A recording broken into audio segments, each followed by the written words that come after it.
Hi, this is Pastor Bob. I am here in Wattenwil in Switzerland. Right outside this window, the snow is coming down. Beautiful little town here on the side of the hill. The mountains in the background. A stream is running right below us here. It's a beautiful spot.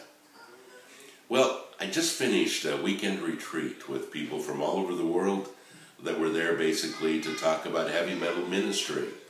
And everyone is from sanctuaries all over the world in different places that basically have this in common.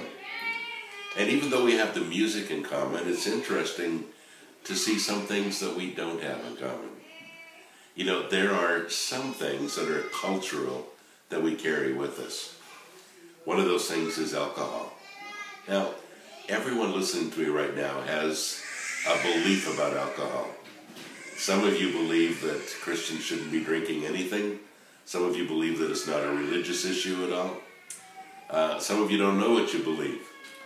And this weekend, actually, it came up.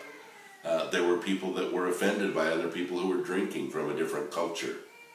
And that's interesting, isn't it? Because even though we share one of the more controversial things in common, which would be the heavy metal style of music and the heavy metal dress, isn't it interesting that we get caught up on something as trivial, honestly, as alcohol?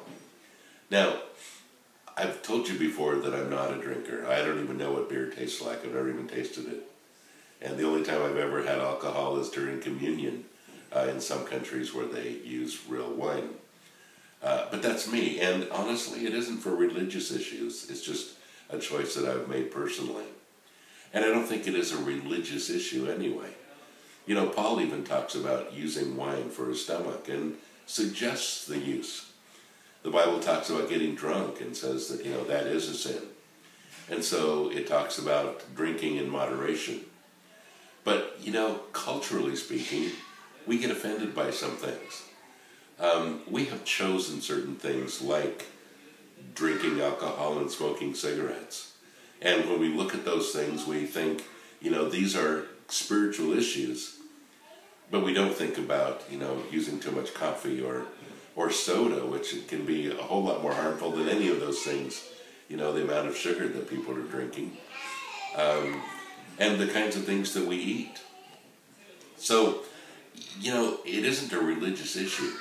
The Bible talks about even not eating meat around people, that it might cause them to stumble. You know, I'm vegan, so I could have that in mind as well, that when I'm around people that are eating meat, they're causing me to stumble, they're offending me, because I've chosen not to. And yet I do realize it's not a religious issue, and it doesn't bother me. How do I feel about people who are drinking around me? It doesn't bother me either. I'm really used to it. But it does bother me when we make it a problem. And folks, the one thing that you and I need to do is quit being so offended and quit and start embracing people around us. You know, so many Christians spend too much time being offended by the people around them. And, you know, when we became Christians, I believe we gave up our right to be offended. Let's spend a little less time being offended by something, a little more time embracing each other. Let's not major on the minor issues. Let's begin to embrace each other in the spirit of love like God asked us to. God bless you. Have a great day.